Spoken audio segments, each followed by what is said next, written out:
What's going on, people? Welcome back to Curtis Shaw TV, back with another live stream. And today is Thursday. We're getting closer to the weekend, although it still feels like we're a long way away from the next game, man. The next game isn't for another 3 days when we go head to head with Liverpool. It seemed like a long, slow week. I think because we beat Leeds quite comfortably, it didn't enable us to talk about that game for too many days. So yeah, it's a bit of a quiet week, but we're back today, and lots to talk about. A lot of transfer news. Midfielders being linked with Arsenal today. Are they looking for a plan B? Are they looking elsewhere, people? Big up to everyone tuned in. Make sure you lick down that like button and subscribe to the channel, people. Follow the TikTok as well. And all of that good stuff, people. Obviously, lots going off in football. Frank Lampard is back at Chelsea. I mean, Frank's back at Chelsea, man. Jeez, all that money spent. Like them brothers, man, who they go Selfridges. They spend loads of money, but they got no swagger. You can't buy swagger, people. You know what I mean? You can't buy swagger. Chelsea, yeah, man, you got the name brands on, but yo, you lot don't know how to wear it, man. Fat Frank is back in full effect. They've spent like 500 million. They signed all these players. Them, man, struggling to get Conference League, and you're drawing back for Frankie Lampard, man. Listen, iconic footballer. But boy, Frank Lampard in charge, listen. If I speak, I'm suspended at least 6 months, so I'm going to go easy. Big up my brother Broads in the chat. But yeah, man, all the drip, but no go. I'm telling you, man, we all seen them kind of people. They think the Garms are going to get them, but you got to have the swagger, man. You got to know how to wear them. Chelsea, you got no swag. You know what Jay-Z say, you can pay for school, but you can't buy class, people. You know how it goes. But anyway, we in here. Bird Gang vibes. Dipset. Harlem. We out here, people. It's vintage. It's vintage. Fat Frank is back at Chelsea, people. And anyway, yeah, Mason Mount, new contract pending. 400 grand a week, probably. Jay-Z or Tupac, I mean, listen. You don't even need to ask me them questions, man. I'm Tupac all day long. Jay-Z, great rapper, but nah. That's borderline timeout for me. I can't lie, but I'll let you off. We'll keep it moving. Anyway, let's move on. Chelsea as well. They had big plans, apparently. Julian Nagelsmann, or Nagelsmann, they wanted him in the summer. And he's in talks to go to Chelsea in the summer. So the guy that Tottenham wanted as their long-term manager could be going to Chelsea in the summer. So, Top Spur? What's that? You ever heard of them? No? Maybe Nagelsmann said the same thing. I've never heard of them. I don't know who they are. So anyway, man, let's move on. Big up Wasim, need an Arsenal win against Liverpool for my 30th. Hey, happy birthday to you, bro. Enjoy your birthday. Enjoy your birthday, man. And let's hope Arsenal don't mash up the weekend. Big up Bez, who said, big up Big C, listening to you from work. Appreciate you tuning in. Sandy said, hey, Big C, just wanted to say I've been going through a lot in my life. And but you and your show, as well as Arsenal, bring some much needed joy into my life. Just wanted to say thank you for the good vibe. Hey, Sandy, man, things will get better, man. Stay strong and keep it locked, man. Information and entertainment FC, as we are over here. We try and lift the mood, Big up yourself. Yeah, top Spur settings, man. You know what I mean? Nagelsmann said, boy, I don't know. I've just left Bayern Munich. I got big clubs looking for me. Why would I want to go Tottenham and manage them? Top Spur? What's that? I said, I don't want to go there. Klopp resting players. What did you make of that, people? I mean, first of all, my sincere thoughts and apologies go out to anybody that had to endure the 90 minutes of pain of watching that Liverpool against Chelsea game. That was truly one of the worst matches I've ever watched between two so-called Big Six clubs. I think the only positive of that game was watching N'Golo Kante after about 7 months. He literally looked like a beast. That game was a shambles, but Jurgen Klopp, Van Dijk was not in the squad. Apparently he had a cold. Trent was dropped to the bench. Gomez played at right back, and I thought Gomez defended a lot better than Trent's been defending. And then the likes of Mo Salah on the bench as well. Is it all mind games from Klopp? Was this genuinely, you guys have been dropped, and if these guys play well, you won't get back in the team? I don't think it was. I think you'll definitely see Salah back. You'll see Van Dijk. wouldn't surprise me if Trent was left out, because I think Gomez would probably be a better right back option for them, because let's be real, we've seen Martinelli rip Trent apart. We've seen Trossard get a hat-trick earlier in the season and Trent was playing at right back. So I think it was mind games from Klopp. But what a shambles of a game that was. Levi said it's his birthday today, 38. Happy birthday to you, bro. We have a blessed day. Tottenham hot snubs, yeah, exactly. You know, when they come for you, just say no, man. You don't even need to. You don't even need to read too much into that. Why are they resting players? I mean, look, 3 games in a week, I suppose, was his reason. Big up Stephen, who said happy afternoon, Big C, and the community, and Kalu saying happy birthday. The first meeting was equally poor as well, yeah, Anfield. Anyway, let's get into today's show. Let me end the waffle. Waffle settings are very much over. Let's start with new merch, people. Let's start with new merch. Now, I don't know if you remember the other week we were talking about the potential new kits. There was the home shirt, what we've seen a few times, the red with the gold. That one looks as if that is going to be the shirt. The away shirt could be that yellow one. The third shirt they were saying was going to be this dark blue. However, Footy Headlines have come out with this green kit. And Footy Headlines are usually pretty spot on when it comes to the leaked kits. Elliot's in the chat. He said, did someone say merch? Get the card details ready, bro. I want to know your thoughts. This apparently is going to be the third kit for next season. So I'm going to bring this up. Let me know your thoughts on this, people. This is potentially the third kit for next season. So dark green with blue on the sleeves. Now, it's being based off an old Arsenal kit from the early 90s, I believe. I think there was a Photoshop picture of Jack Wilshere. So it was based on this one. Old JVC one, green with the blue on the arms. I don't know why they photoshopped Jack Wilshere in it, because he definitely wasn't playing them times. But it's based on that. This is apparently going to be the new kit, the new third kit for next season. What are your thoughts on it? Jason said it's an unreal third kit. Ash said it's nasty. Ziggy don't like it. Take my money now. So it seems like we're pretty 50-50 on it. Latte said, oh, I'm in love, so he's on it. It does look a little bit goalkeeper kit. Omid said, did you watch El Clasico? I did. It was a horror movie for Barcelona. And listen, you know me. I'm Benzema FC. Even though I got to be honest, I've always sort of grown up preferring Barcelona. Although I started to dislike them when they cheated against Arsenal. They definitely paid off referees. But I think it was the Brazilian, you know, Rivaldo, Ronaldo, Ronaldinho, Romario. They kind of got me like that.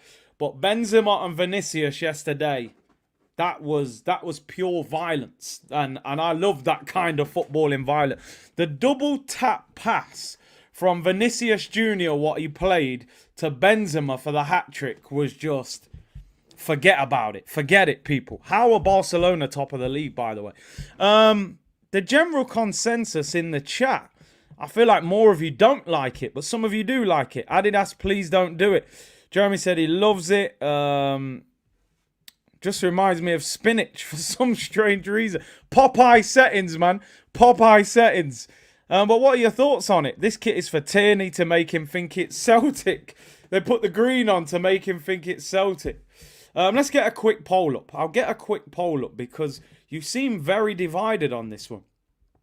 I'm not sure about it. You know me, I'm a bit of a hype merchant. If we win the league, all 3 kits get bought next day delivery with the gold Premier League badges.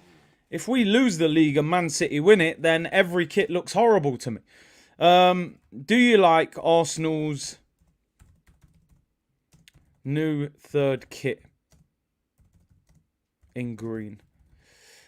Just straight yes or no, people. Do you like it or not? I mean, it's based off an old kit, which they know what they're doing there because they're trying to get the older fans to connect to it as well and kind of go down memory lane and all that.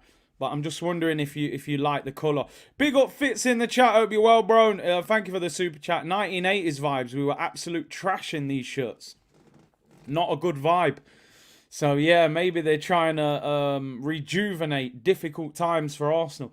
I'm not sure what I think about it. I can't really figure out whether I like it or not. I always try and picture myself on holiday. So I don't look at it in a normal circumstance. I think, right, if I'm on holiday, you know, in the sunshine, and I'm wearing this shirt, and I'm having a nice cold drink, am I going to be able to rock that? Do I like it? Yeah, you know, if, like I said, if we finish second, then every kit looks disgusting to me, because I won't be able to see past the fact that we didn't win the title despite being top for 6 months. But if we win the league, then this gets ordered next day delivery with Premier League badges on the side in gold, people. That's how I'm moving right now. I can't lie. Win the title, I'm wearing that on tour this summer. Lose the title and keep that green nonsense away from me. That's how I am. I'm a hype merchant. Arsenal, please bring back the burgundy. Do you know what? I genuinely have no idea why they haven't gone for that. It would be perfect to do that next season if we won the league. I suppose they probably have to design the shirt way before the end of the season. So yeah, Broad said, bro, you'll be looking like you were swimming in seaweed.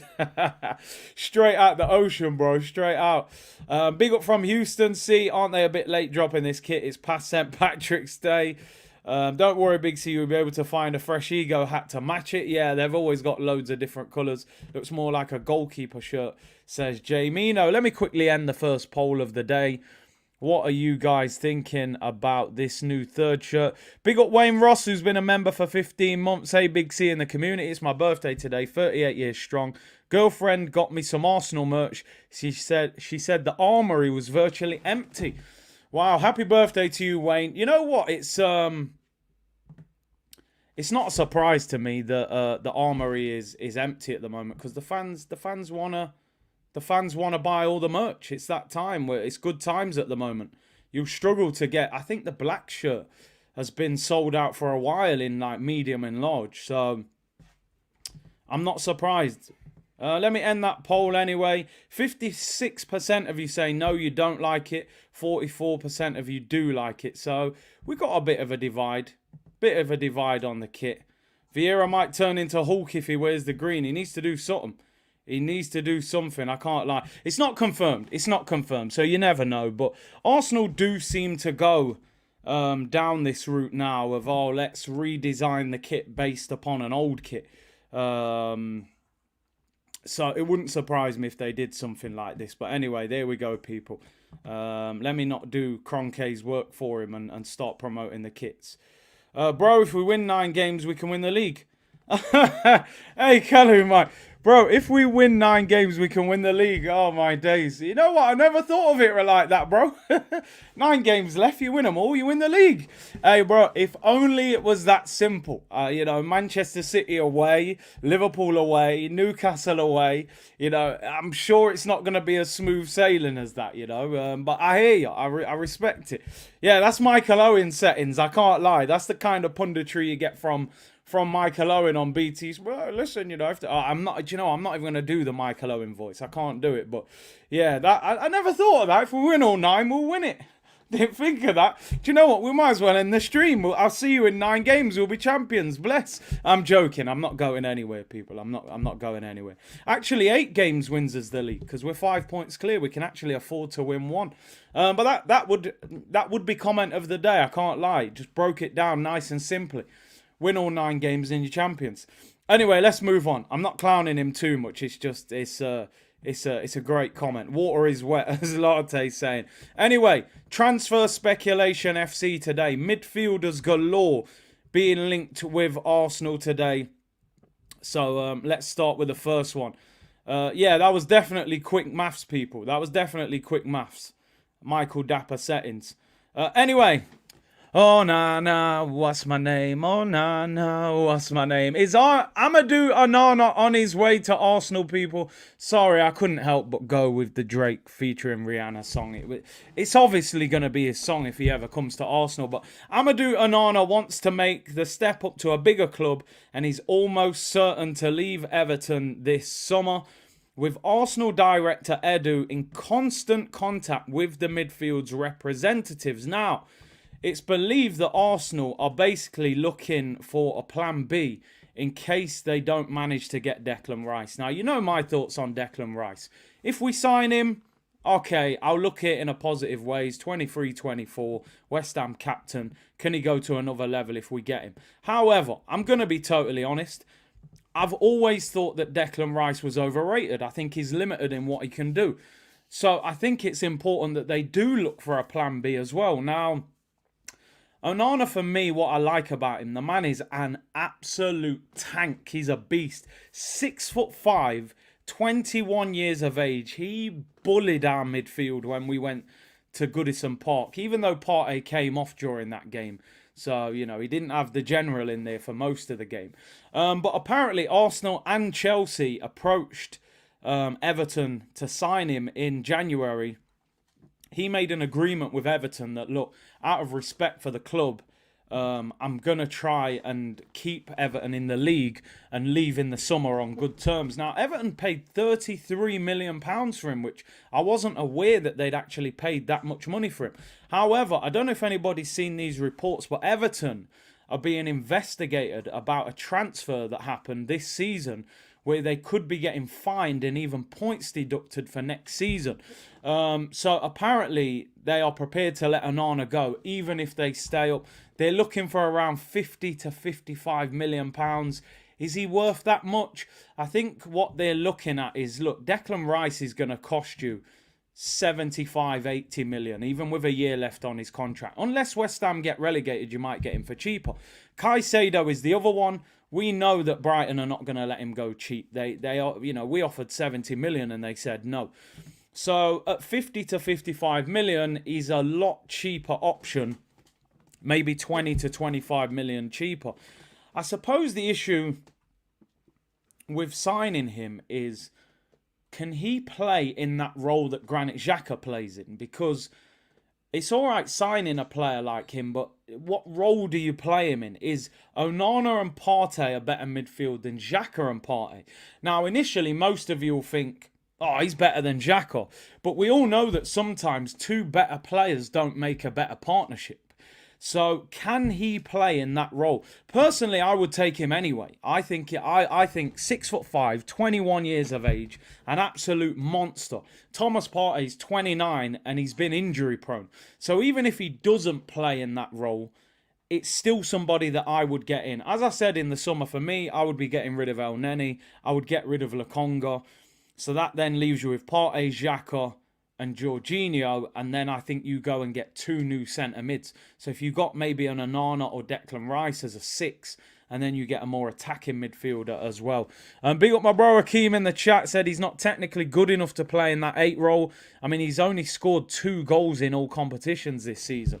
So he's not somebody that's going to get you goals in the 8 role. But you never know. You know, Granit Xhaka didn't play in that role and all of a sudden he's become a beast there. Connor said we want Jude. Bro, we all want Jude at the carpet, but for whatever reason, Stan Kroenke, it's not going to happen, is it? I've said it many times. When you say Jude Bellingham to Arsenal, people laugh. They go, oh, that can't happen. Don't be silly. And I say, why? And they go, you just can't. You can't get him. And I say, well, that's because of the owners. Because in reality, if we win the league, we should be in for him. You know, but we're not. And that's what still frustrates me with the owners. That they won't go for those kind of... We'll probably sign his brother. I think his name's Jobe Bellingham, who's at Birmingham. We'll probably buy him.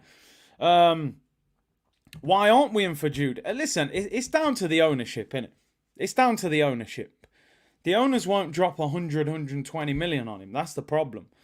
What do you guys think about Onana? Would you take him? Would you rather get Declan Rice? You know what? It's poll time. Let's go again. Another poll.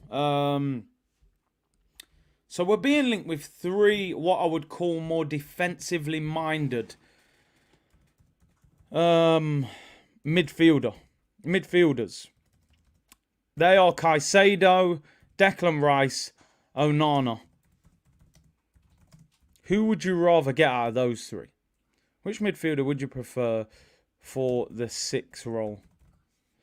So we'll go Caicedo, Rice, and Onana. Now, I've got to admit, I am a big fan of Caicedo.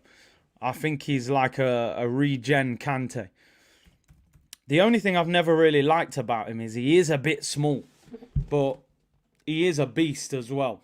Onana's 6'5", which, you know, powerhouse. But I do like Caicedo. I've got to admit, I'm a big fan of him. What about Lavia? That's a guy Southampton here. I mean, that would be a much cheaper option. But if we win the league or get in the Champions League, I think we got to aim higher than that. No disrespect. It's not about a new owner. We've never spent money like that. Only a few teams pay over 100 million. Even Madrid and United have never spent 100 million on a player. I hear you on that, but do you not feel like... I suppose if we won the title, then it contradicts what I'm about to say, but do you not think to a certain extent that football has changed a little bit? I'm not even necessarily saying we've got to spend 100 million.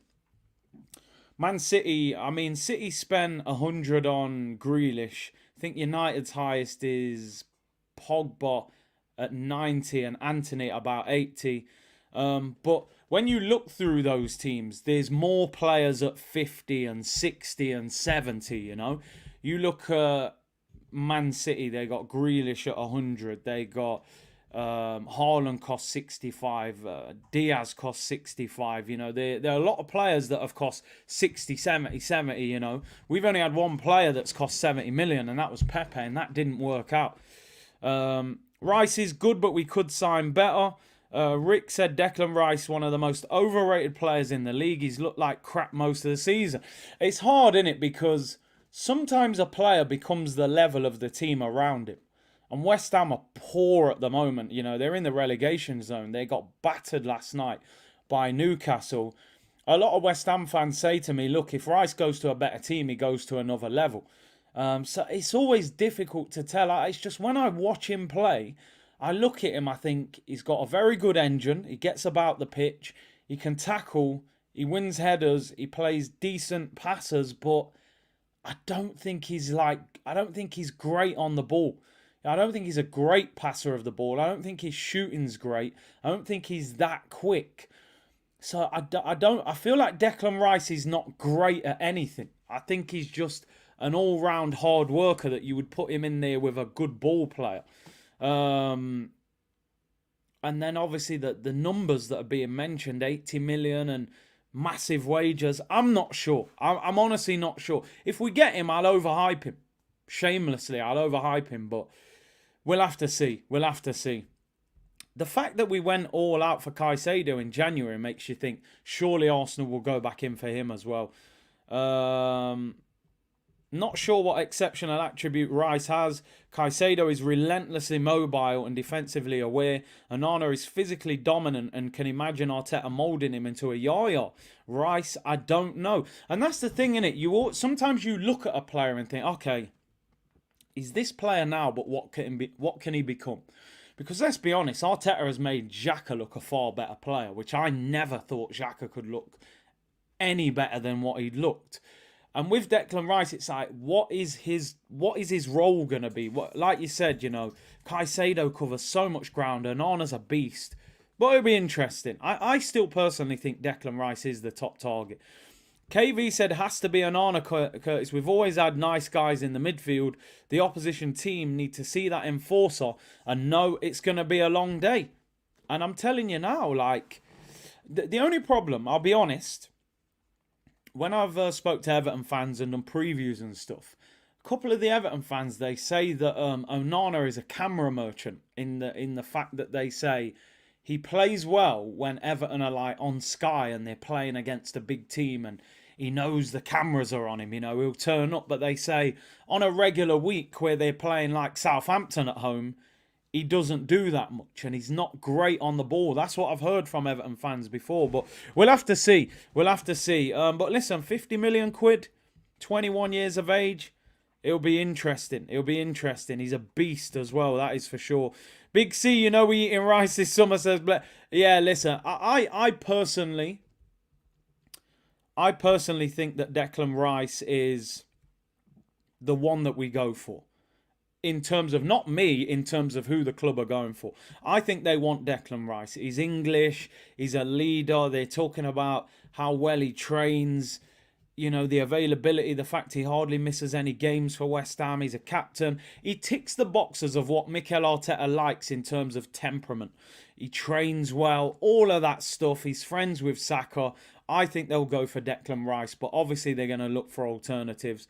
Onana could be that. I think you could get him out of Everton quite easily. African Soldier, big up bro, said Onana gives me Vieira vibes. I hope you mean Patrick and not Fabio. He's got grit and speed. Rice is only a younger Henderson. Well, you know, before, I used to say that Declan Rice was a more mobile Eric Dyer. Passionate, physical, tackles, wins headers, shouts a lot. But because we're being linked with him, I have to obviously stay away from those types of comments, because if he signs for us, then there'll be all types of Rice jokes and shameless Rice celebrations that we've signed him. So, you know, I know I've just said that, but we can edit this out later, people, and pretend I never said that. You know, that's the beauty of YouTube. But yeah, it will be interesting who we go for. But we're definitely looking at midfielders, that is for sure. Let me end this poll quickly, people. Let me end the poll quickly. 53% want Caicedo, 29% Declan Rice and Peas, and 15% want Onana. So it looks like the majority of you want Caicedo, people. Shameless. Yeah, you know we're shameless with it, people.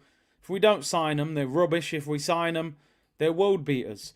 Rice plays with Souček. Yeah, and Souček's been poor this year as well. That's a good comparison, Curtis. Only Declan Rice is skinny. Dyer looks more robust. Yeah. Caicedo contract till 2027, but I think with Brighton, if you pay the money, you can get the player. And the manager was saying in the summer that he potentially wouldn't stand in his way. Drop 150 million on Camavinga, said Lawrence. Listen, I've said this before. That boy Camavinga is special. I'm telling you. I was arguing with Cruz about it, with Tielemans and Camavinga. Both very good players, of course, but Camavinga, to me, he's got something about him. That left foot, completed 100% passes last night against Barcelona playing left back. There were rumours he could have gone in January, but Ancelotti's stuck with him. I don't think you're going to get him out of there, I'm afraid. Camavinga is an Arsenal fan as well, apparently, yeah. So, but we missed the boat. We needed to get him when he was in the French league. So I think we missed out on that one, people. Anyway, let's move on. More midfielders. South London, it's a good point. South London's finest. Brighton players seem to fit into our system perfectly. That's a good point. Because Ben White's come in, done brilliant. Trossard's come in, been fantastic. I mean, we even got Matt Ryan from there. And obviously, he didn't play much. But I think it's because they play a similar style of football. So it makes sense to look at. Remember for years, like Liverpool would always go to Southampton. They obviously got Van Dijk. I think they got Lallana.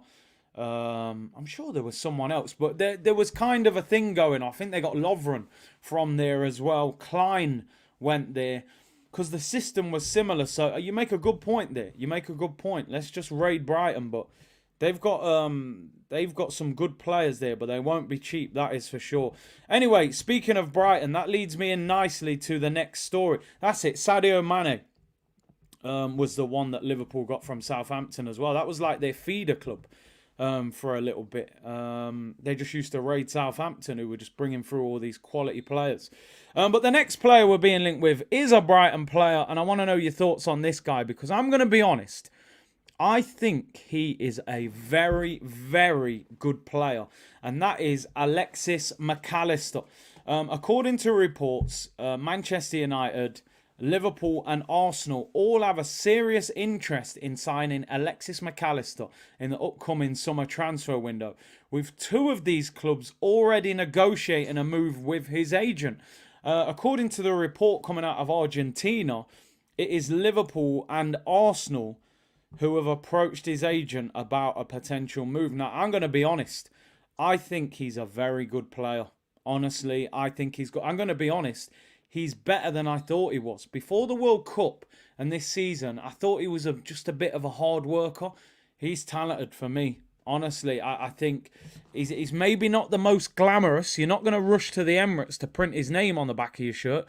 But let me tell you, this guy is talented. I think he's a very good player.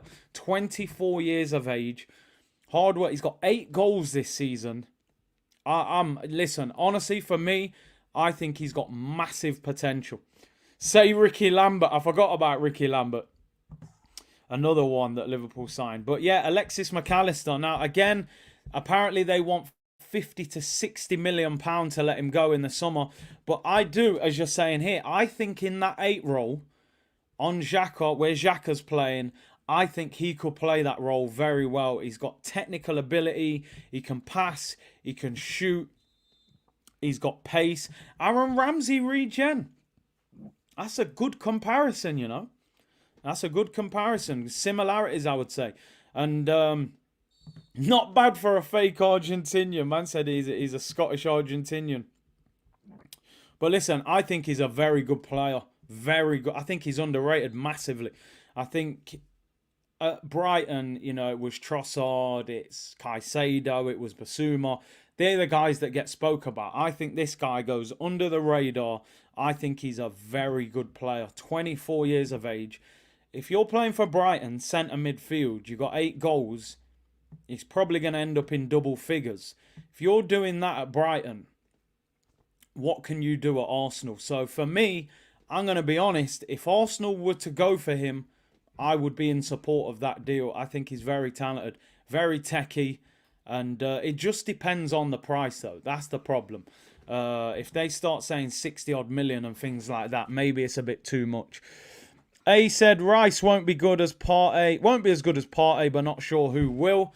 Nah, listen, Partey's reached a level now at Arsenal where it's going to be very difficult. He's one of the best defensive midfielders in world football, I would say, at the moment. So you're not going to get an upgrade. What you're looking for is somebody younger who, you know, can be at the club for a lot longer. Partey is 29 and injury prone. So we need somebody that can, you know, be at the club for the next 5 or 6 years, you know. Big up Connor Harvey with a super chat. Man United's successes fell from the aggressive, angry bully tactic. I agree it works, but balance. Van Dijk, Lisandro Martinez, etc. Rice, ironically, feels similar. I always used to say that you should... It doesn't always work, but I think you should always look to get players from the bottom half of the Premier League.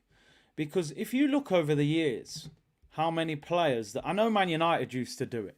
I remember they signed Antonio Valencia from Wigan. They signed Rooney from Everton. They got Rio Ferdinand from Leeds. I know the game has changed. And I know, look, Rio Ferdinand, Leeds were actually a very good team at the time. But I think you've seen with the likes of Trossard, it's so much easier to go to a team in the Prem and just settle in because you know the league. There's no real adjustment there.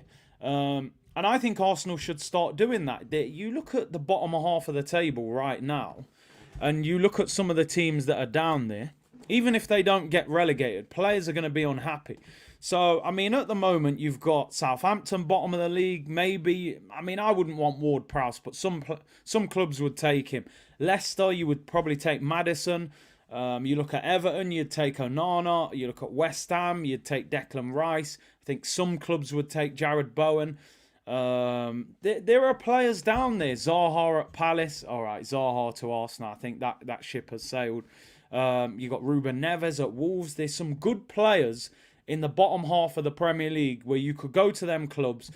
I mean, you look at Leicester. Even if they stay up, their manager's gone. I think Maddison and Ndidi, players like that would want to leave. I've never really liked Ndidi on the ball. I think he's very good at winning the ball back, not so good on the ball.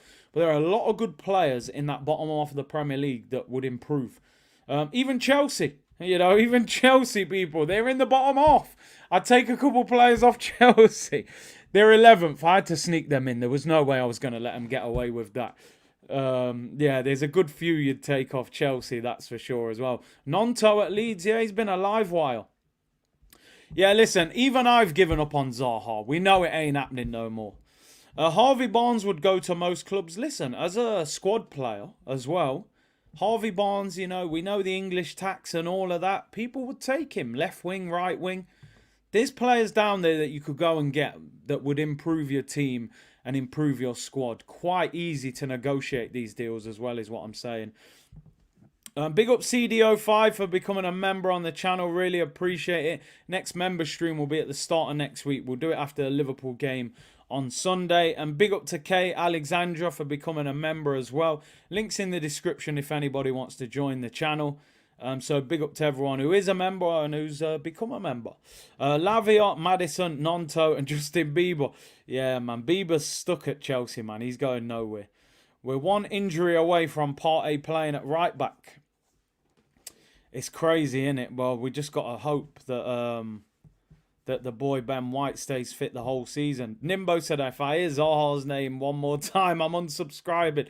Listen, even I've held my hands up. I've surrendered. Wilf FC will never happen at Arsenal. We got to let it go. Apparently he's being linked with a move to Saudi on about 300 grand a week, so that could be him. Daniel Podent, Somerville, Paulinho, very good player as well. What about this one? MXN said, Curtis, I think Macallister is better than Enzo Fernandez. I mean, he's less glamorous. Enzo is way more silky and will always prefer the silky baller. One thing that you could say, but I don't think this holds value in the argument, is Macallister started more games than Enzo in the World Cup. They do play in different roles, though. It's hard to tell. I think Enzo is ahead of him, but he's probably in a team that's not going to get the best out of him. You could probably play them both together, so it's difficult. But I do like Enzo. I'm not going to cap just because Enzo's at Chelsea. He's probably just in a team that doesn't play good enough football to get the best out of him. Another opinion that nobody spoke about, Zaha said, hey, Nimbo, I'm just repeating it. Don't go anywhere. Yeah, Zaha will get a move in the summer. The thing that worries me is he's being linked with Tottenham. And I don't want to see him go there, knowing that he's a big fan of us. Ivan Toney, yeah, I would definitely take Ivan Toney. Although he's probably going to get banned at some stage. But yeah, Alexis Mac Allister, people, 50 to 60 million. Would you pay the extra and get Caicedo, though? You know, because I don't think Brighton would sell both. Do you go to Brighton, pay 50, 55 for Mac Allister, or do you pay maybe 70, 75 and get Caicedo? The interesting thing is we probably need a player that plays in Mac Allister's role more than Caicedo. Matoma as well has had a great season. But listen, one thing's for sure. Let's break up the friendship with Brighton this year. Go there.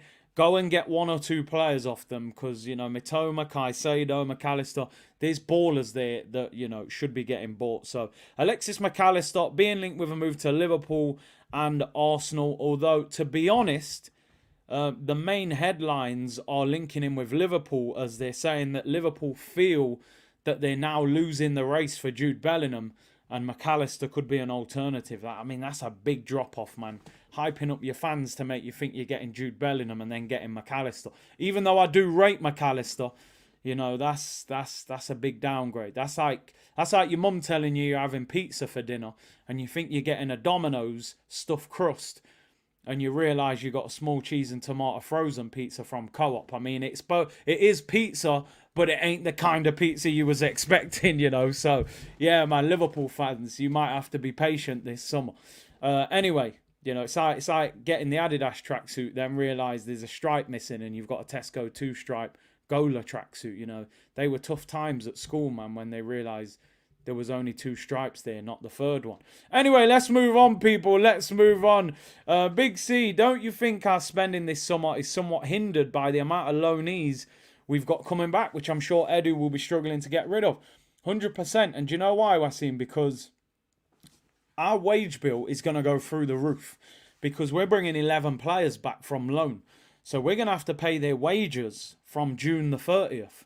Now, what you can't do is bring 11 players back, pay those 11 players their wages on top of the squad that we've currently got, and then go and buy 3-4 more players on big wages, because they will be saying to Edu, listen, out of them 11, decide who you're going to sell with Arteta, get rid of 6 or 7, loan out 2 or 3 and keep 2 or 3.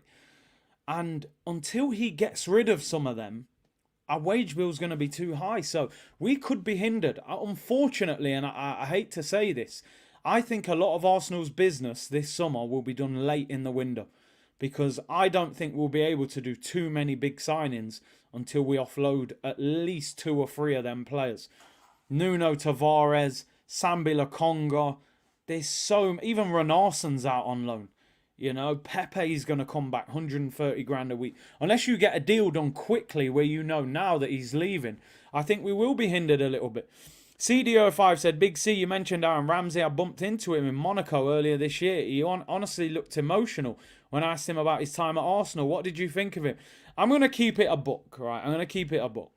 I know I didn't have a YouTube channel probably at the time when Ramsey was at Arsenal, but Ramsey, for me, was one of the most frustrating players that I've probably ever watched at Arsenal. He's up there with like Theo Walcott for me in terms of how frustrated they make me to watch them play, because one week you watch him and you're like, what a player, third man runs, scores goals. You love that side of him. And then some weeks I would watch him and he'd try and nutmeg someone on the edge of his own box and lose the ball. And I'm like, this guy, he thinks he's Zinedine Zidane. Like, honestly, Ramsey, I used to have head loss with him. But one thing I will say about Ramsey is he provided some great moments.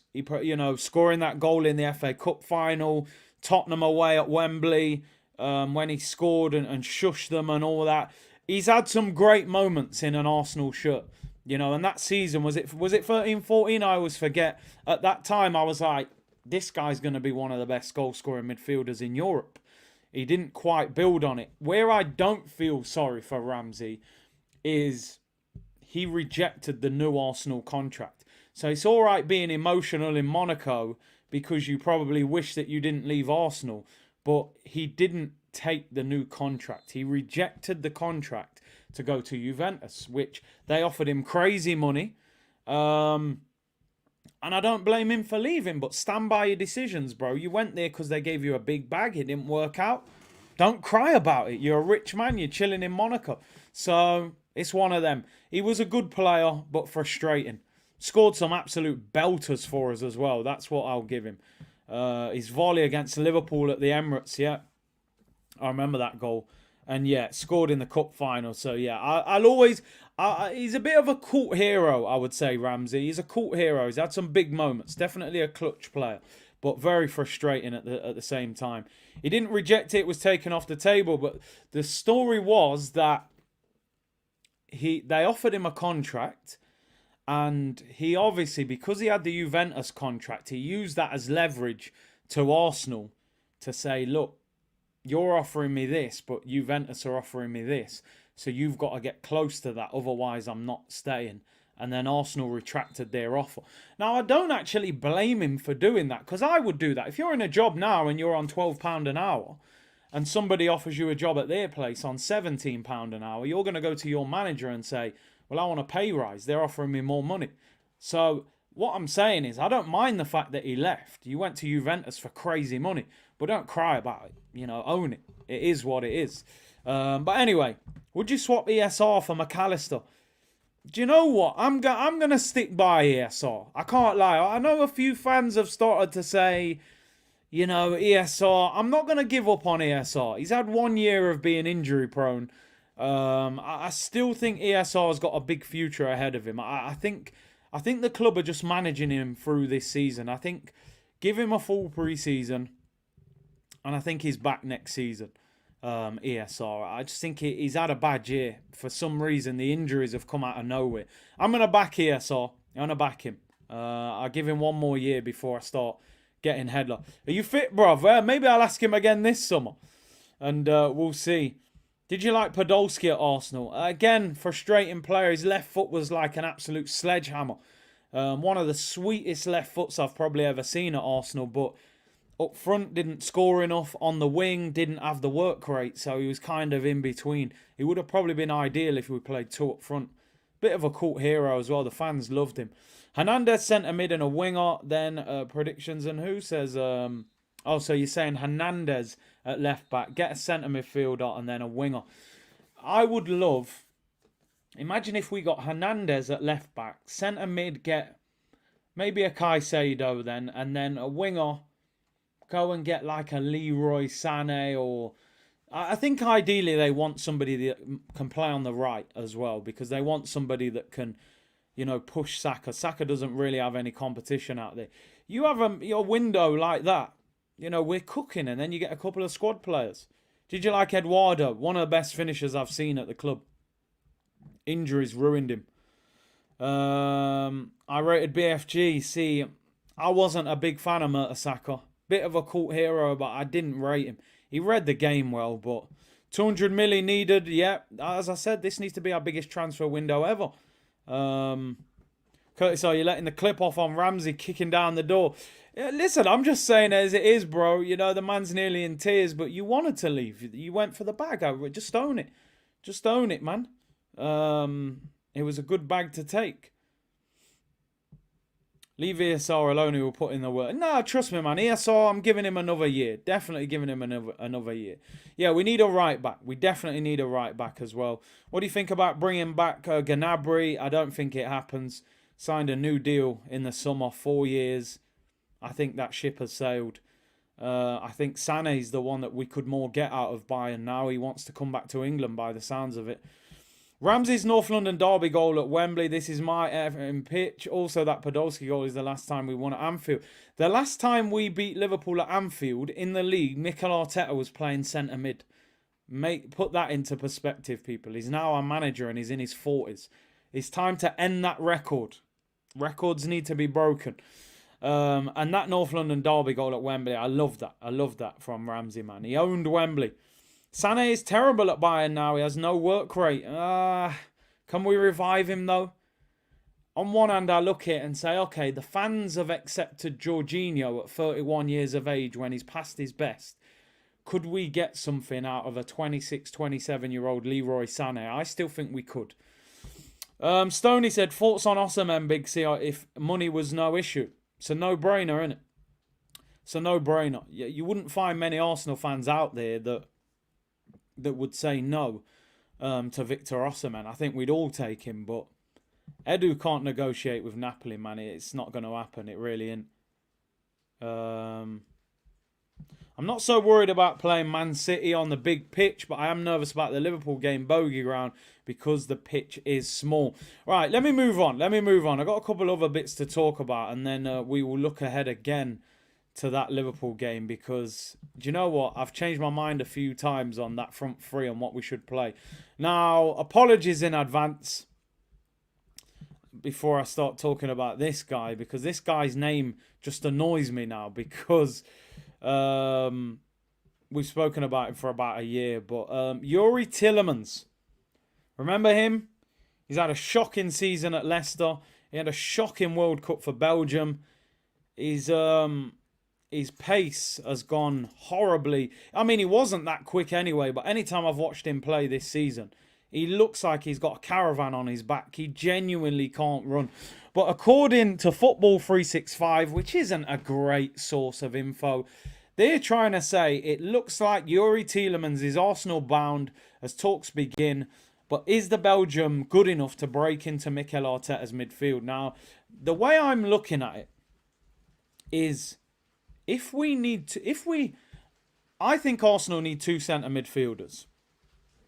I would be very surprised if Arsenal bought, say, a Caicedo or Declan Rice for 60, 70 million and then bought an attacking midfielder for 60, 70 million as well. I think what they would do is potentially go and buy one, let's say Declan Rice or Caicedo, but then you can get a Yuri Tielemans on a free. Now, according to this report, Yuri Tielemans is pricing himself out of the move because he wants 150 grand. With the fact that he's a free agent. For me, I'm going to be totally honest. I think I'd just leave it now with Yuri. I think last summer, chasing top four with the midfield that we had, Yuri Tielemans looked like a very good signing. The position we're in now, where I'm hoping that we'll be champions in 6 weeks' time, it's a difficult one because on a free, he's still not a bad player as a squad player, if we're being totally honest. He's in his mid-20s, he's not bad on the ball. So if we got him on a free, it's not the end of the world. I don't think we'd be devastated by the signing. I just kind of feel like we can sign somebody better than him now. I agree with what Eric said. He said the project has moved. I think we've developed Jay Black said Jorginho is as good as Yuri and more experienced. And plus he wants 150 grand. We need athleticism. Now, that is a great point, because one thing that we lack, Xhaka's not the most mobile. Jorginho is not the most mobile. Partey can get about, but of course we know he's a little bit injury prone. So do you want to get Tielemans, who's probably about 45 pace on FIFA, even with a Hunter card? Do you want him in your midfield? Imagine Tielemans and Jorginho in midfield. I mean, they might as well just sit on the edge of the penalty area because there's no recovery runs. So I think that Arsenal should probably move on from this deal. Somebody will take him. He's a Belgian international. He's a free. He'll get a move. I think the qualities that he's got, I don't think we necessarily need. He is decent on the ball. I'll give him that. He can take a set piece and he can shoot. But he's so slow. I think we need somebody that can do a bit of all of that. However, don't be surprised if Arsenal went for this kind of deal. I hate to say it, but he's free. He's Premier League proven. We've obviously had interest in him for over a year. So don't be surprised if Arsenal went and signed a Yuri Tielemans on a free. Alfred said, I'd rather pay 120 million for Bellingham or Musiala instead of 60 and 80 million for two players. Gone are the days of quantity. It's about quality. That's a good point. That is a good point. You know, you could buy two centre mids for over 100 million. But you could maybe go and get a Bellingham, but it's just not going to happen, is it? For whatever reason, Edu's negotiations, the money from the Kroenkes, we're not getting Jude. Musiala's a baller as well, by the way. People are saying this thing about Declan Rice and Gabriel Jesus. Is there any truth in that? Surely that's not true. People saying that Declan Rice was at Gabriel Jesus' birthday party. That surely is a wind-up. Let me just search this, because if that's true, that's... thought that was... I can't see any pictures of it, but there are people saying it. Declan Rice... Surely he wouldn't be that crazy to go to his party. And why would they be friends as well? Maybe Saka's just invited him, like, bro, we got a party tonight, man. Gabby Jesus, you fancy it? Just to get over the pain of what's going on at West Ham. People are saying it, but I can't see no pictures of it. I don't think that's true. I don't think it's true. I think it's made up. I was on the football terrace. Nah, Terry's probably trolling. But yeah, anyway, people. Yuri Tielemans on a free. For me, I wouldn't go for it. But I wouldn't be surprised if we went for him, is what I'm sort of saying. So yeah, let's move on. Anyway, let's move on from man like Yuri. Leave him to go elsewhere. Sure, I saw Pep there too. It's got to be made up. To be honest. Arsenal being linked with... yeah, I saw Asensio last night. He looked all right for Real Madrid. He's a free agent in the summer. See, that's the thing. This summer, there's a lot of players who are free agents because football is changing now. Players want their contracts to run down so that they can leave on a free. So, this summer you've got players like Tielemans, you've got Asensio. There's a few others as well. I actually saw a list. I'm going to have to get it up. But, yeah, there's a number of players out of contract this summer. So, it's just, Messi's out of contract as well. Messi is out of contract. Maybe if he watched Barca last night, he might change his mind about going back there. I think he's better off. Go to the MLS and relax. Let's talk about Leandro Trossard. Yeah, that's it. Zaha as well. Nimbo, if you're here. Apologies. Leandro Trossard has been named as the Arsenal Player of the Month for March. He's got 7 assists since joining Arsenal. What a signing this guy has been. I mean, listen, I'll be totally honest. When the Mudryk deal collapsed, I was fuming. I did an emergency Arsenal therapy the same night. I think it's because you have this habit. Your club gets linked with a player and you think to yourself, okay, I don't really want him. I called him a car park Neymar. I didn't want nothing to do with him. And what you do what every football fan does when you haven't seen much of a player. You go on YouTube and you watch, all his best clips. And all of a sudden, I was like, oh my God, this guy's so quick. Yeah, I've seen enough. I want him at Arsenal.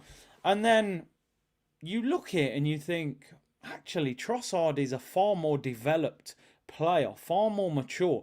Do I still think Mudryk can be a very good player? I do. I honestly do. I think if Chelsea get the right manager, he can still do well. But at the moment, Trossard was a far better signing for us than Mudryk. Because it's instant impact. 7 assists. He looks like he's played for the team for years. Mudryk looks like he's, an imposter at Chelsea. He looks like the other players probably don't even chat to him that much. So listen, fair play to this guy, Trossard.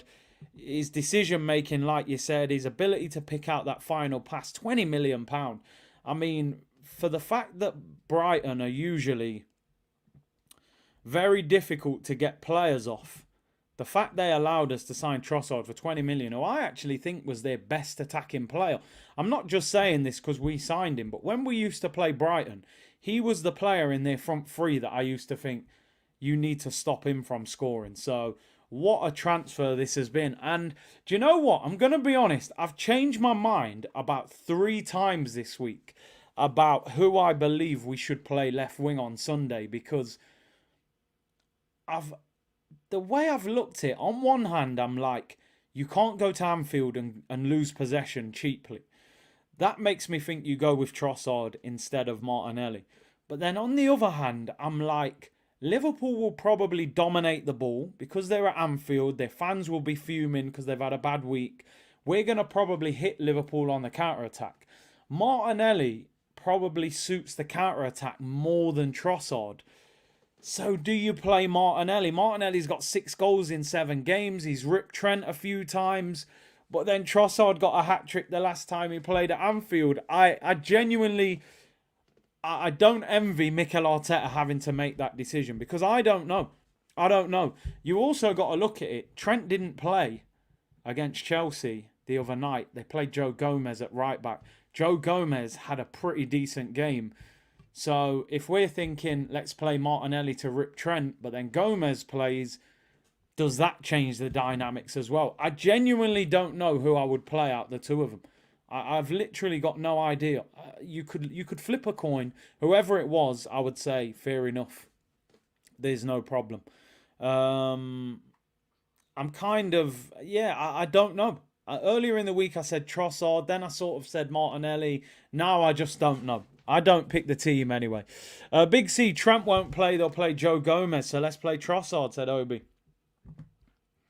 Omid said, as a Madrid fan, I think Arsenal should concede possession and hit them on the break when Partey gets the ball. Just clip a ball in behind. Jesus is through. Well, I know Omid's a big Madrid fan. And he was saying the other day that, Madrid hammered Liverpool by hitting them on the break. I actually think we're a brilliant team on the break now. And I think we will hurt Liverpool on the break. What we're going to have to deal with is Liverpool this week have been poor in both games. Against Chelsea, Chelsea should have won. They had the better chances, 2 goals disallowed. And, Liverpool lost at the weekend. They got battered, really, after going 1-0 up. There will be a reaction. It's Sunday, 4:30, Super Sunday. It's at Anfield. It will be a sellout.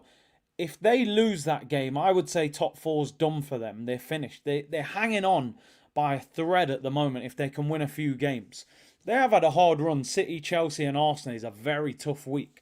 So that Anfield crowd are going to be going crazy for that first 15, 20 minutes. What we've got to do, make sure we don't concede and keep them out for that first 20. The Anfield crowd will go quiet, and then we start to maybe build our way into the game and take our chances when we get them. I don't believe we've had a better opportunity to beat Liverpool at Anfield for a long time. Usually, when we go to Anfield, I'm quite fearful. I'm thinking, I don't think we're going to be able to handle them. I'm actually looking at it this game thinking, I think we can beat them. I'm not being naive, because don't get me wrong, if we go there and don't play properly and they're up for it, they will hurt us. Make no mistake about it. They beat Man U 7-0. They've shown what they can do at Anfield when they're fired up. But I do have that confidence that we can go there and beat them and hurt their defence. Alfred said it's not even about the counter at Anfield. Martinelli will help Zinni a lot more defensively against Salah than Trossard would. Interesting. Obviously, we've got to be careful on that side, because Zinni will drop into midfield which then gives Salah a bit of space to hit us, so we're going to have to recover. Does he defend better than Trossard, Martinelli? I haven't really... Trossard does work hard as well, though, but Martinelli does... I don't know. It's a tough call, it really is. Score first and silence the crowd, said Arsenal forever. I think if we go 1-0 up, Liverpool will be in big trouble, because I think their fans will get very frustrated. It's been a very tough week. Garbo said Martinelli would rip Gomez. It's a nice dilemma Arteta has. For the first time, we should not be scared of Anfield. That's all they have going for them. It's just historic now. Play the game as an individual football match. I don't care if we haven't won there for 10, 11 years. Not interested. Don't mean nothing to this group. You're a new group of players. We know that Anfield's difficult. We'd be crazy to ever believe that Anfield wasn't difficult. But also, let's be mindful of the fact that we're top of the Premier League. Right? We've won 6, 7 games in a row. Liverpool are 8th. They've won 2 out of their last 5. They haven't won 1 of their last 3. One loss and 2 draws in their last 3 games. They're 29 points behind us. So we've got to go there and put them under pressure. Liverpool have scored 48 goals this season. We've scored 70 goals. They've conceded 33. We've conceded 27. We've won 23. They've only won 12. You got to go for them. I'm not saying go there and just play on the front foot and be gun-ho, because they will pick you off. I think you explode on the counter-attack, and I think they'll struggle to live with us. But it's just a case of keeping them out for that first 15. You finishing me off with that. Curtis Slip said, Big C, what's your thoughts on Lampard? It's a nothing appointment. No disrespect to Frankie Lamps.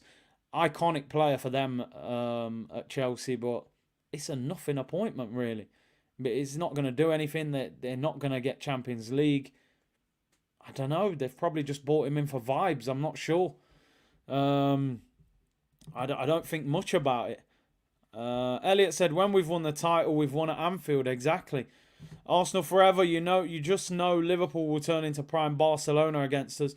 They'll be up for it. There's no doubt. And if Holding plays, they'll target him. There's just no doubt about that. But we got to protect him. Partey in front of him. Gabriel next to him. Protect him and see what happens, So, anyway, I'm going to start rounding up. There's no free hits. No free hits at all. Spartacus said, this is a game for Tierney. Do you know what? Somebody sent me a message saying this in the last video. He said, because Zinchenko drops into midfield, what you're doing is giving space to Mo Salah on that side. And he said, drop Zinchenko and play Tierney to deal with Salah. Now, there is a lot of common sense in that. There really is. But we know it won't happen. I actually, to a certain point, agree with what you're saying. Because defensively, Zinchenko might leave us a little bit open there. But then the flip side of that is Arteta will say Zinchenko allows us to dominate the midfield by drifting into the middle, where Tierney won't do that. So I do agree with what you're saying to a certain extent, but he's not going to do it, is he? Zin is his boy.